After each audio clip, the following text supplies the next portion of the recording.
Hello, boys and girls. It's me, Uncle Moishy. Purim is here. It's such a wonderful holiday. It's so much fun. We do many things on Purim. We get dressed up on Purim. We read the Megillah. We give out shalach manos. We also give out matanas levyonim.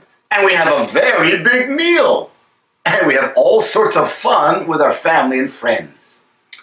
But what makes Purim so very special? Well, you see, on Purim, we Jews received a very big lesson. Sometimes, boys and girls, if things seem very difficult for us, and perhaps it seems like there's no way out of a problem or a situation, well, we daven to Hashem. We trust in Hashem. And Hashem could answer our tefillos and help us in an instant. Wow, what a lesson to learn. It's a lesson even for today. I have a book here. It's called the Purim Big Book, The Story of Esther, by Shoshana Lepone and Dasi Pros. I think this book illustrates the story of Purim beautifully. I would like to read the story to you. Would you like to hear it? I can't hear you. Okay, boys and girls, come. Sit around and let's join us with the story of Purim. Oh, by the way, when you hear the word Haman, let's all make a big noise, like we do in shul. Let's try this out. Haman! That's it. Okay, boys and girls, okay, come sit around and let's hear the story of Purim.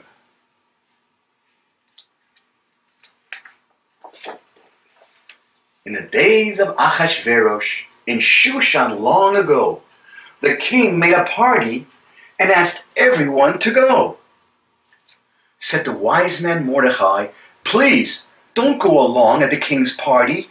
We Jews don't belong." Some rushed there anyway to try and please the king. They forgot that it's the one above who's in charge of everything. Achashverosh served rich food and wine, and then called to his queen, "Come and do a show for us. Your beauty must be seen." But Queen Vashti refused to come, and she announced out loud, "Why should I, Your Majesty, parade before the crowd?" "What should I do?" asked the angry king, "when the queen does not obey?" "I know," cried an advisor. "You must send her away." Soon the king grew lonely without Vashti, his wife, so he called a beauty contest to choose a queen for life. The king sent men to every city to bring him ladies nice and pretty. Mordechai took care of his cousin Esther. With wisdom and beauty, Hashem had blessed her. She loved Torah and mitzvos that make the world bright. She would light Shabbos candles every Friday night.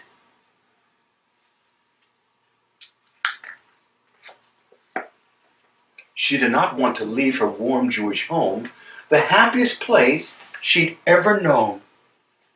So Esther hid out of sight. She stayed in the house day and night. But the king's men found her anyway and brought her to the palace right away. They offered Esther fancy dresses, but she refused the clothes. She saw the other girls and prayed, "Let the king pick one of those."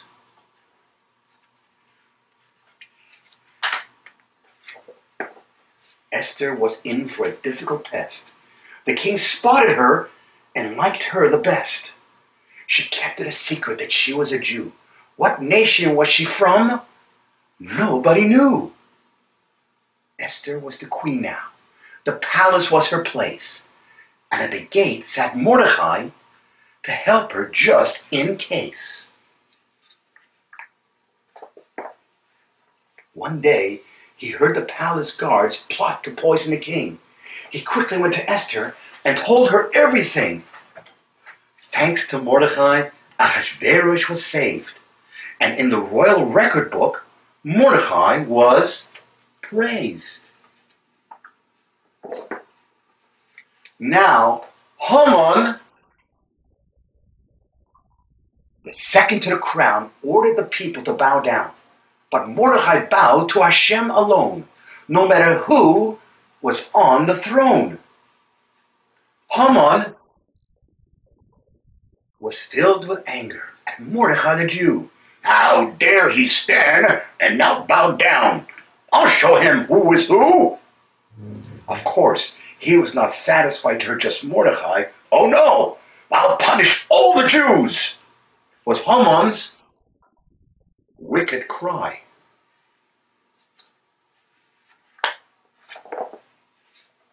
With a lottery, he chose when to fight the Jewish people. In the month of Adar, Haman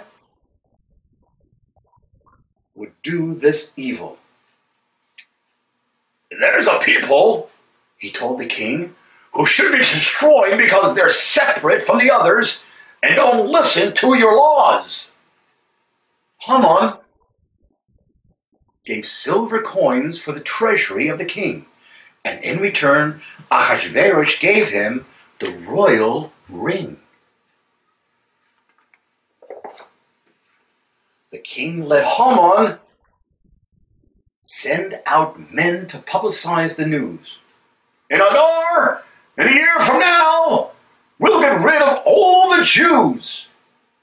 Mordecai told Esther, you must beg the king for life. Perhaps this is the reason that you became his wife.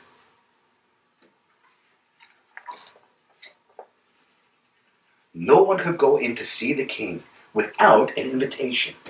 But Esther said, I'll risk my life to try and save my nation. Please go out and tell the Jews to fast for me 3 days. No one eats, no one drinks, and everybody prays. Then I'll go to see the king and try to change his mind. I pray that he will let me live and to the Jews be kind.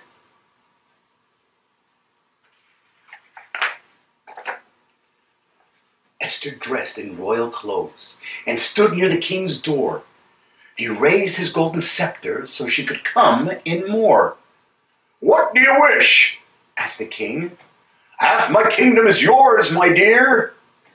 Esther said, please come with Haman to a party I'm having here. The king came with Haman and asked once more, Esther, my queen, what do you wish for?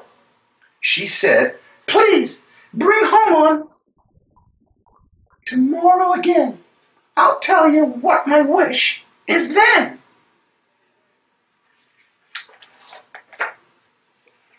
Haman was so proud to be the queen's important guest, but seeing Mordecai the Jew still gave him no rest. Said Zeresh, his wife, raise up a pole 50 measures high and ask the king if you could hang that stubborn Mordecai.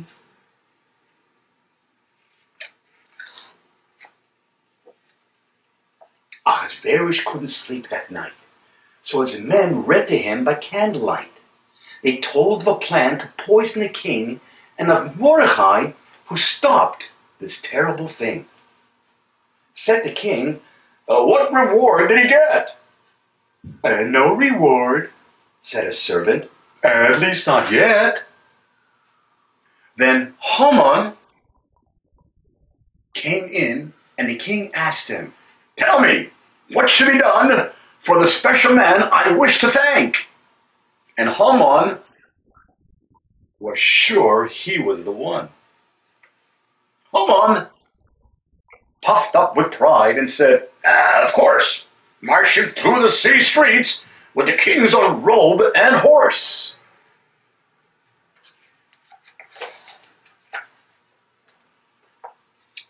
A servant should walk in front of him and call out loud and clear, "This is what's done for the special man whom the king holds very dear." "Okay," said the king, "go right ahead and do the thing that you have said for the faithful man named Mordecai, who sits at my gate with a watchful eye." Haman obeyed, but boy was he mad. And Zeresh said, "It's just too bad. Once you fall before the Jews, you'll never win. You'll only lose."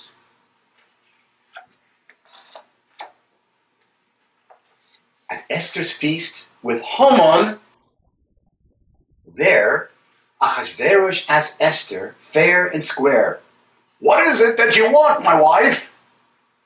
She said, "Dear king, please save my life." "Well, who wants to hurt you? Who is so mean?" "It's this evil Haman," cried the queen. And a servant said that he'd put a pole up high and the king's friend Mordecai. The king was so angry his face turned red. "Let it be used for Haman instead."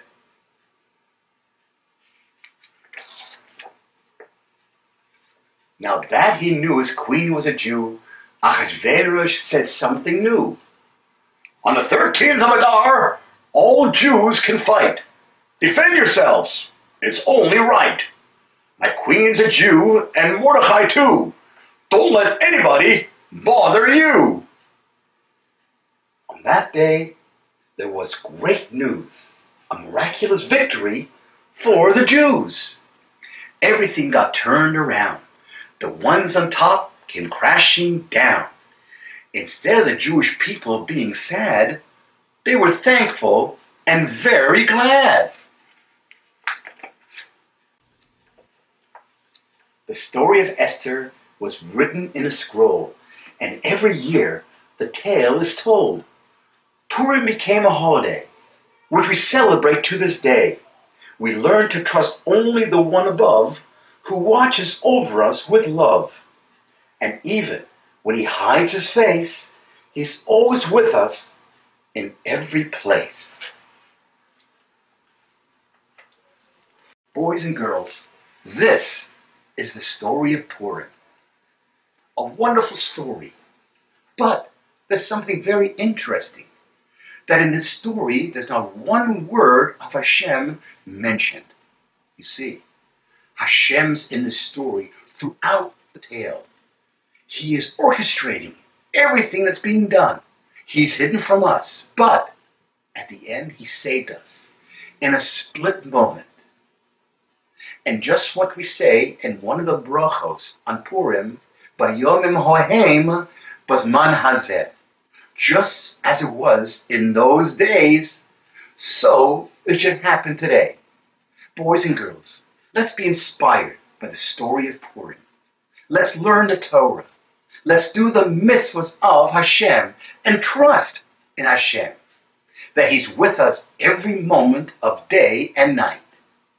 And we hope very, very soon that Hashem will take us all back to Yerushalayim. And once again, we'll dance with our family and friends in the streets of Yerushalayim with Mashiach Tzidkenu, B'mheira v'yameinu, Amen.